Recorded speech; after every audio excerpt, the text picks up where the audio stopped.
Bien, ya tenemos en línea al profesor Marino González. Él es médico y profesor de la Universidad Simón Bolívar, también es columnista de Tal Cual y tiene un particular interés en políticas públicas, ha dedicado mucho tiempo profesional al desarrollo de políticas públicas. Marino, hola, ¿cómo estás? Hola Lila, un placer, buenos días, saludos a tu audiencia. Muchísimas gracias y muchísimas gracias por estar con nosotros. Estuve revisando algunos de los artículos que habías escrito, que publicaste recientemente, y nos llamó mucho la atención el tema de la pobreza y cómo en este artículo que publicaste el 20 de enero, cómo este tema de la pobreza ha incrementado incluso en años en los que todavía el precio del petróleo era un precio elevado. Y además entramos en una contradicción tremenda que me gustaría que nos explicaras cómo Venezuela es clasificada por organismos internacionales como un país de ingresos medios a altos y tenemos los niveles de pobreza que tú describes en ese artículo. Sí, bueno, efectivamente, Venezuela es un caso muy atípico porque es un país con una gran capacidad económica de producción y por eso es que históricamente ha estado colocado entre los primeros países en lo que se denomina el poder de compra. Venezuela fue el país con mayor poder de compra de América Latina hasta casi entrando en el siglo XXI. Lo que pasa es que la pobreza, desde el punto de vista de las políticas públicas, es algo que para resolver se necesita que estén articuladas varias, digamos, dimensiones. Una primera dimensión es que haya un acuerdo de la sociedad para enfrentar los temas sociales. Y en Venezuela, como sabemos en estos años, esa no ha sido la característica. Venezuela es un país con mucha polarización política. Y por otra parte, para entrarle a resolver la pobreza, las economías deben crecer de manera sistemática, de manera sostenible. Y Venezuela tiene quizás el peor récord de crecimiento económico en América Latina desde los años 80, porque nosotros crecemos uno o dos años y luego decrecemos. Por ejemplo, en este momento, en el año 2016, Venezuela está en el tercer año seguido de caída de la actividad económica. Y eso significa que al caer la actividad económica hay menos posibilidades para las personas, para que puedan hacer nuevos emprendimientos, para que el salario real de las personas pueda crecer de manera también sistemática. Y aparte de eso, Venezuela tiene quizás el peor récord en este momento, lo tiene en efecto el peor récord de inflación en el mundo. Venezuela es la economía con mayor inflación desde todo lo que va del siglo XXI. Y la inflación destruye Segunda dimensión para poder combatir la pobreza se refería a cómo las economías deben crecer sistemáticamente y nos decía el profesor Marino González que Venezuela tiene el peor récord de crecimiento y nos hablaba de la inflación y cómo la inflación destruye. Y ya tenemos en línea al profesor Marino González. Marino, de nuevo estás en línea. Ok, con gusto. Bueno, sí, decía que la inflación, Venezuela está en este momento en el cuarto año seguido con la inflación más alta del mundo. Y cuando se tiene inflación, Venezuela es el único país del mundo con una inflación superior al 100%. Eso significa que en este año incluso hay pronósticos de que pudiera llegar a casi cerca de 1000%.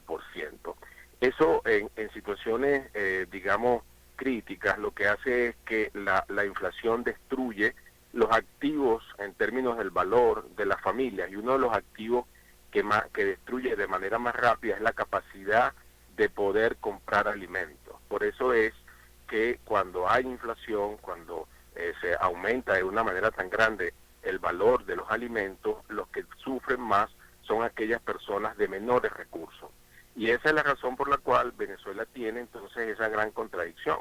Tiene una gran capacidad desde el punto de vista de la producción, porque tiene petróleo, y ese petróleo se cotiza, ya no en este momento, pero en términos generales, muy alto en el mercado internacional, y sin embargo tiene la proporción de pobreza más alta en este momento de América Latina y quizás una de las más altas del mundo.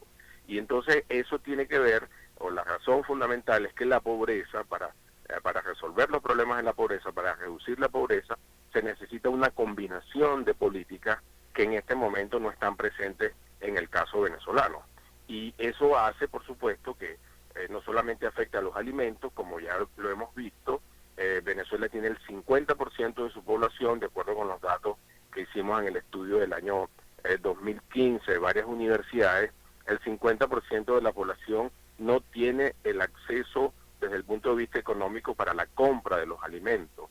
Eso estamos hablando de 15 millones de venezolanos, y eso era en agosto del año pasado. Estamos ahora ya en marzo del año 2016, la situación no ha mejorado, las políticas siguen siendo, desde el punto de vista de su calidad, no siguen siendo las adecuadas, y por supuesto en este momento muchas familias tienen dificultades, no solamente para tener el ingreso para comprar, sino que ahora se suma la escasez.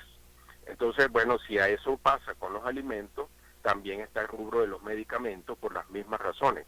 Se hace mucho más costoso y se hace mucho más escaso. Entonces, esa es la razón por la cual en ese artículo de hace pocas semanas yo señalaba que el problema no es que vamos a tener una crisis humanitaria, es que ya la tenemos. O sea, el país ya tiene varios años, quizás el año pasado, a partir del año 2014, una situación verdaderamente crítica, el mayor deterioro de las capacidades de producción que se haya dado en América Latina, sin ninguna duda, en los últimos 40 años. Marino, por supuesto que el foco de nuestro programa tiene que ver con comunidades educativas, con niños, con escuelas. ¿Cómo afecta esta crisis humanitaria que estás hablando, esta crisis económica tan seria, a los niños? ¿Los niños son especialmente vulnerables? ¿La escolaridad es particularmente vulnerable en situaciones como esta? Totalmente. Yo creo que si algo es vulnerable es justamente porque el niño, como tú lo sabes, porque eres especialista y estás totalmente en contacto con esta situación, el niño, cuando un niño que no come adecuadamente en el día de hoy, su efecto es un efecto neto en su capacidad para poder tener una vida productiva, para poder alcanzar un nivel educativo adecuado, para que pueda ser una persona que tenga un empleo de calidad. Entonces, ese efecto se da hoy, y si es mañana, ese efecto se aumenta y de manera sistemática. Entonces pensemos en un niño, por ejemplo, que nació en el año 2014, que apenas tiene 2 años en este momento, y que su mamá o su familia tenga dificultades para los alimentos básicos.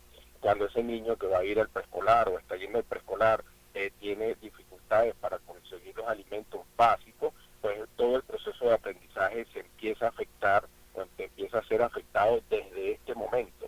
Y esa es la gran preocupación. Recordemos que en Venezuela nacen al año aproximadamente unos 500.000 niños. Eso significa que si la mitad de ellos no tiene el acceso, o sus familias no tienen el acceso a los alimentos, estamos hablando prácticamente de que 250.000 niños ya hoy están en riesgo.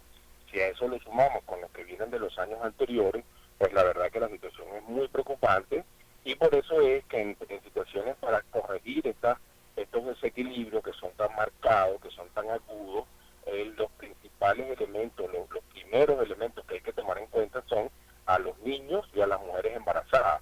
Y ninguna de esas dos sectores de la población están en este momento siendo atendidos con la calidad que se requiere. Marino, existe en Venezuela hace muchísimos años un programa de alimentación escolar. Si uno busca en las fuentes oficiales del programa de alimentación mundial de alimentos, Venezuela anuncia que tiene un programa de acceso universal, que le entrega comida a todos los niños. ¿Eso es verdad o no es así? No, definitivamente no es verdad. Si uno toma, por ejemplo, indicadores como, por ejemplo, la razón de mortalidad materna, que es un indicador que nos dice la calidad de la atención del parto y la atención a la mujer. En el caso venezolano hay un aumento cuando uno compara con el año 98. Las últimas cifras oficiales son del año 2012, lamentablemente deberían ser al menos la del año 2014, pero la mortalidad materna ha aumentado en Venezuela casi un 40% entre 1998 y el año 2012. Y en el caso de la mortalidad infantil, por ejemplo, que es un indicador que nos señala la calidad también en este caso de los niños menores de 1 año, bueno, hay países que tienen la mitad y con mucho menos recursos, la mitad de la mortalidad infantil, que en el caso venezolano está en 14 muertes infantiles por cada 1.000 nacidos vivos. Eso significa que prácticamente está en una tasa que debería estar reduciéndose sistemáticamente, está prácticamente estancada. Entonces hacia eso sumamos la calidad de los alimentos que están recibiendo. En la misma ENCOVI, en la misma encuesta que hicimos del año 2014 y 2015, aparece que en los sectores de menos recursos, por ejemplo, no hay consumo de huevos, y eso es un alimento de fundamental valor para los niños. Desapareció, y luego del aumento del control del precio de los huevos, eso por supuesto tiene un efecto de que hay mayor escasez. Bueno, en este momento para una familia pobre, de pocos recursos, darle proteínas a sus niños es prácticamente algo absolutamente raro. Y además de eso, por también ese estudio que hemos hecho, la diversidad de los alimentos prácticamente ha desaparecido de la dieta del venezolano. Está comiendo menos calidad, tiene menos efecto proteico, y tiene por supuesto todas las limitaciones de una dieta absolutamente restringida. Marino, una de las gobernaciones y alcaldías solían tener algunos programas de alimentación escolar para su población más vulnerable, digamos, las escuelas que atendían sectores más pobres, y se han visto, muchísimas de ellas han desaparecido, estos programas de alimentación escolar, en parte o fundamentalmente por un tema de financiamiento, es decir, no reciben los recursos que necesitan para poder financiar un programa como este. ¿Se justificaría tratar de promover programas de alimentación escolar para proteger la escolaridad de los niños en las zonas más vulnerables? Totalmente, porque hay una razón muy práctica, y es que cuando hay programas localizados en los niveles de gobierno que están más cercanos a las personas, allí la calidad de esa atención es mucho mayor. Eso lo sabemos por distintas experiencias, incluso en América Latina, eso ya está completamente demostrado. Pero este es uno de los efectos perversos cuando las economías no crecen. El tercer año que ya tenemos de que la economía venezolana no está creciendo, y eso significa que hay una caída brutal en la inversión pública.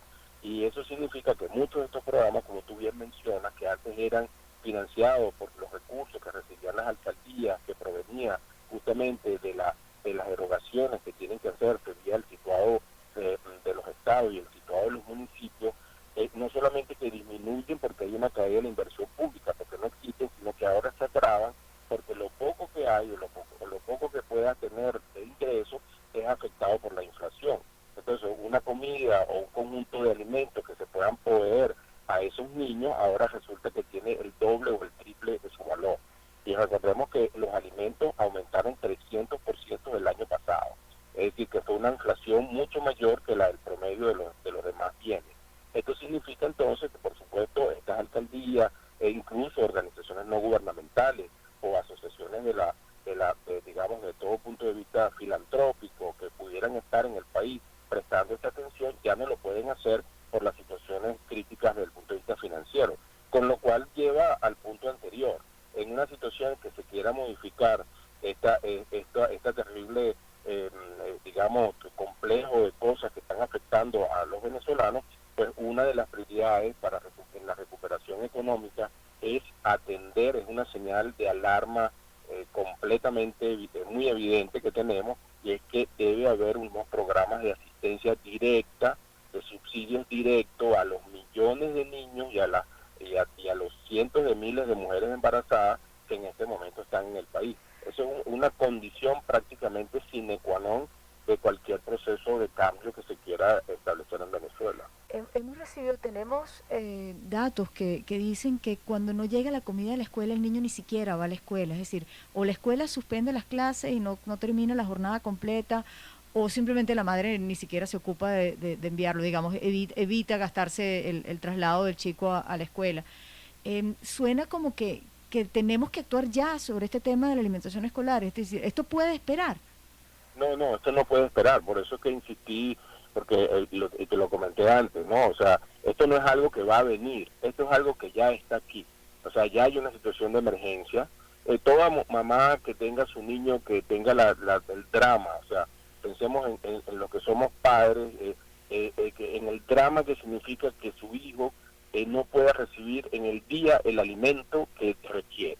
O sea, esa situación que es un drama que es diario y que es hoy y que es mañana y que va a ser pasado mañana, porque no hay una situación de cambio en el país. Bueno, eso significa, y por eso lo que hay que insistir, y menos mal que tu programa cosas que permiten permiten alertar sobre esto de manera mucho más clara, es que la situación de emergencia está en los más vulnerables, en los más débiles, porque son justamente y aquellas personas que van a ser afectados prácticamente de por vida. Un niño que debe de ir a la escuela porque su mamá no lo pueda llevar, porque no tenga los alimentos, o porque tenga que utilizar el tiempo para cuidado en otra cosa, pues evidentemente ese efecto ya prácticamente no se puede recuperar. Los niños tienen que estar en las escuelas, y los niños de los sectores más pobres son los que tienen que estar más en las escuelas, porque son en los cuales el efecto educativo compensa toda la desigualdad social. Entonces, si eso no está pasando, pues evidentemente ya es una emergencia, como tú lo señalas. Muchísimas gracias por compartir contigo tu experticia y orientarnos en este tema, y nosotros como activistas pues ponerle el foco a esta situación. Y como tú nos has explicado claramente, esta situación no espera, es decir, tenemos que atender urgentemente a la población más vulnerable, niños, niñas, especialmente los más chicos.